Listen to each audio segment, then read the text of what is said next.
Afinal, como é que eu vou escolher uma boa empresa para trabalhar, né? Acho que essa é uma pergunta que muita gente está se fazendo aí ao entrar no mercado de trabalho. E eu quero dar algumas dicas aqui para você, de que você possa encontrar o tipo de empresa que serve exatamente para você, né? Eu recebi uma pergunta lá no Instagram falando, né, Mário, poxa, será que a gente tem empresas realmente humanas, humanizadas, que se preocupam com o funcionário de verdade, princípios, enfim, outros aspectos aí, valores? Ou isso aí muitas vezes é uma jogada de marketing, de employer branding, né? De criar sua marca empregadora, cheia de marketing e tudo mais, na hora que você vai trabalhar lá naquela empresa, não é bem assim. Então, em primeiro lugar, pelo menos isso é o que eu costumo fazer, né? Quando você vai trabalhar em uma empresa, você deve conversar com outros funcionários e talvez até com ex-funcionários. Aí você vai entender um pouco da dinâmica daquela organização e saber se realmente ela é congruente, né? Ela é coerente com as coisas que ela fala ou não. Porque dependendo do que os seus funcionários disserem e os seus clientes também, é que você realmente está agindo daquela maneira. Não adianta simplesmente eu falar alguma coisa, colocar nas paredes e não vivenciar aquilo ali no nosso dia a dia. Mas tem um outro aspecto muito importante, tá? Que é você entender que existem diferentes tipos de organizações e as organizações são um reflexo das pessoas. Então, assim como tem pessoas boas e más, né, pessoas gananciosas e generosas, a gente também vai ter organizações que vão ter algumas dessas características. Pessoas mais centralizadoras vão criar organizações mais centralizadoras e hierárquicas, né? Pessoas mais liberais ou, enfim, que dão autonomia, distribuídas nas suas organizações. E isso tudo não quer dizer, de novo, que é uma coisa boa ou ruim. Você precisa primeiro fazer uma autoanálise sua, uma avaliação sua, antes de saber em que tipo de empresa você deve trabalhar. Que eu já vou te dar as dicas daqui a pouquinho nesse vídeo mesmo. Mas pensa o seguinte, né? Em algumas organizações existe uma competição exagerada. Isso, de novo, não é ruim. Eu estava discutindo com um professor que eu admiro muito, né?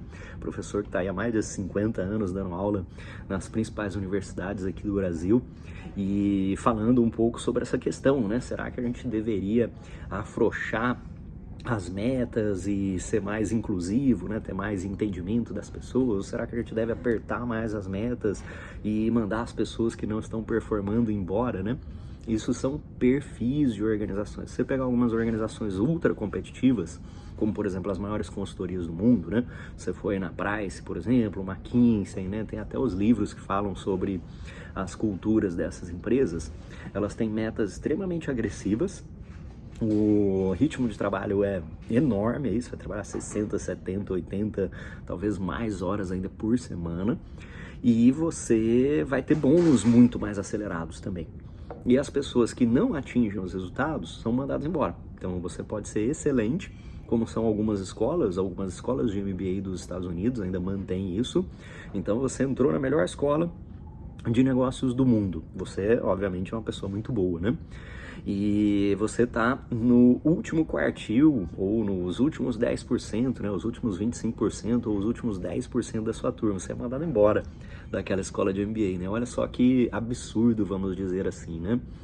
Essa pessoa talvez vai se formar em primeiro lugar numa outra escola de MBA, mas naquela ela foi mandada embora. Então essa pessoa vai ser um excelente funcionário talvez em outro lugar, mas naquela, né, dos 10 melhores do mundo, você é o nono. E aí você foi mandado embora ali, por exemplo. Então isso é um tipo de cultura. Muitas pessoas podem não se acostumar com isso, né? Mas algumas pessoas vão se acostumar com isso. Então você precisa entender se algo faz parte do seu dia a dia. Nessas culturas mais competitivas existe, em geral, menos colaboração, as pessoas são mais individualistas, né? Pode ter um cara puxando o tapete do outro ali, embora elas procuram manter um grau de integridade, né, dentro dessas organizações. Então esse é um tipo de ambiente. Existem outras organizações, né? Até se a gente falar para o outro extremo, né? Vamos pensar em organizações sociais sem fins lucrativos. A gente tem algo, vamos dizer, mais tranquilo como ambiente de trabalho. É muito mais humano ali, talvez mais parte de uma família, de amigos, né? Coisas que são diferentes. Então, nesse tipo de organização, a gente vai ter uma preocupação mais com o indivíduo, com as suas competências, com os seus aspectos sociais, emocionais, com o desenvolvimento dele ao longo do tempo, de uma maneira paciente, em vez de simplesmente jogar um monte de metas em cima dele, sobrecarregar a pessoa e dar remunerações muito maiores. Só que também nessas organizações em que a gente tem menos metas, menos competitividade, em geral a gente também tem remunerações menores, né? Porque elas acabam sendo menos performáticas e competitivas. Então, o que eu estou falando aqui para você são tipos de organizações, né? Inclusive, vale a pena você pegar um livro aí sobre teorias organizacionais, que aí você vai conseguir entender um pouco melhor isso, né? Aquelas que são mais centralizadas, as descentralizadas, as mais movidas por metas, com foco mais em tarefas, em entregas, outras com foco mais em pessoas, no desenvolvimento das pessoas, para você poder encontrar o seu caminho. E estou falando isso porque hoje em dia a gente vê uma preocupação com as startups, né, no Brasil e no mundo, muitas startups demitindo as pessoas e gente já se questionando, né, será que eu deveria trabalhar numa startup ou deveria trabalhar numa empresa tradicional, né, uma empresa chamada Blue Chip? Então isso depende do que você espera para sua carreira, né, se você espera mais estabilidade ou menos estabilidade. E uma última coisa que eu queria dizer para você, que acho que agora é uma dica prática para você escolher uma organização, então tem os tipos de organizações, mas dentro disso, como eu falei, além de ver se essa organização está alinhada com o que você espera, é importante que a gente também faça uma avaliação daquela organização em si, né?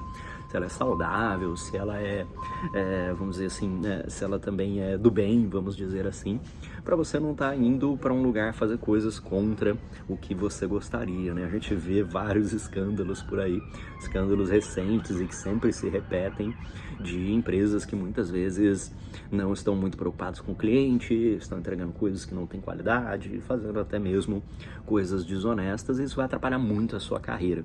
Então as decisões, né, você pode até pensar na sua decisão de carreira e a empresa que você quer trabalhar é como se fosse um namoro ou talvez até um casamento, sabe? Você não vai simplesmente aceitar qualquer pessoa só porque você precisa de um emprego ali de alguma maneira, porque isso vai determinar a sua satisfação, sua felicidade futura. A gente passa aí 8, 10 horas por dia no trabalho, vai determinar o seu desenvolvimento pessoal e profissional em competências, pode até determinar aspectos da sua saúde, né? Então, se você entrar numa empresa que é muito descolada do que você espera, né?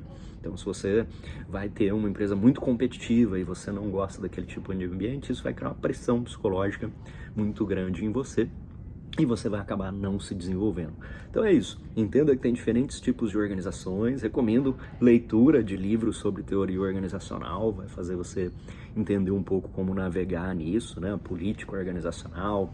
Tem um livro do Daniel Goleman muito bom, que se chama Inteligência Social e a Inteligência Emocional para o Trabalho.